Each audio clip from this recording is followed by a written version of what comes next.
Srdačan pozdrav. Moje ime je Tomislav Jadan i ja sam ravnatelj Zavoda za javno zdravstvo Krapinsko-zagorske županije. Učestalost alergijskih poremećaja desetljećima je u porastu.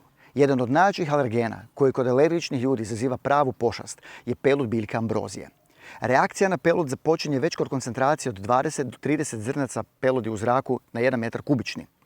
Ambrozija tijekom cvatnje oslobađa do 100 milijuna zrnaca peludi koje vjetar može odnijeti do 300 km udaljenosti.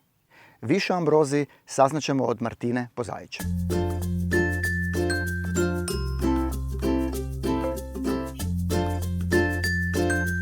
Ambrozija je jednogodišnja samonikla biljka porijeklom iz Meksika, SAD-a i Kanade.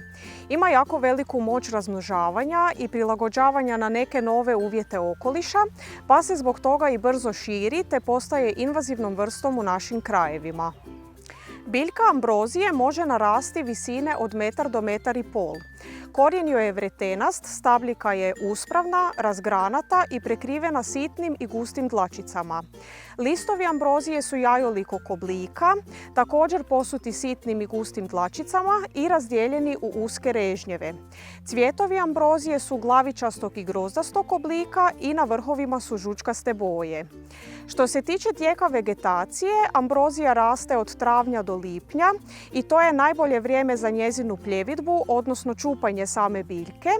U lipnju se počinju formirati cvjetovi, a tijekom srpnja, kolovoza i rujna biljka je u punom cvatu i tada izlučuje najviše peludnih zrnaca u zrak. Ambroziju možemo naći na napuštenim staništima sa puno sunca, poput željezničkih pruga, puteva, neobrađenih zemljišta i polja, a isto tako možemo ju naći kao korov u usjevima kukuruza, šećerne repe, soje ili krumpira. U vrijeme cvatnje pelud ambrozije može izazvati vrlo jake nadražaje vanjske sluznice nosa i očiju. Simptomi alergija vrlo su slični simptomima obične prehlade, ali ako traju duže od tjedan dana, onda se zasigurno radi o alergijskoj reakciji. Simptomi su vodeni sekret iz nosa, svrbež i začepljenost nosa te svrbež i suzenje očiju. Vrlo je bitno da se alergija na vrijeme prepozna, odnosno dijagnosticira i da se na vrijeme počne sa adekvatnom terapijom. Najbolji način suzbijanja ambrozije je mehanički, znači čupanjem ili pljevenjem same biljke, zatim redovita košnja gradskih travnjaka, kao i svih ostalih travnatih površina poput polja, livada, napuštenih staništa i to u vrijeme kada biljka ambrozije još raste, znači dok još ne cvijeta.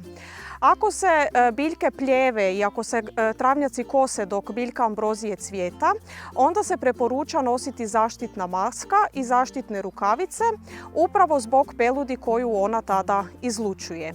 Što se tiče suzbijanja, još imamo i kemijski način suzbijanja ambrozije odgovarajućim pesticidima.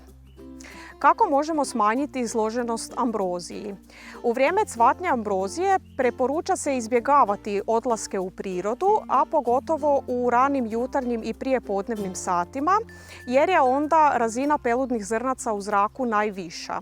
Ako smo ipak boravili u prirodi, onda se po dolasku kući preporuča odmah oprati ruke, presvući odjeću i otuširati se. Naravno, preporuča se redovito kositi travnjake, pljeviti biljke i okopavati usjeve. Također se preporuča izbjegavati pušenje cigareta te korištenje kojekakvih sprejeva protiv kukaca jer oni mogu pojačati simptome alergije.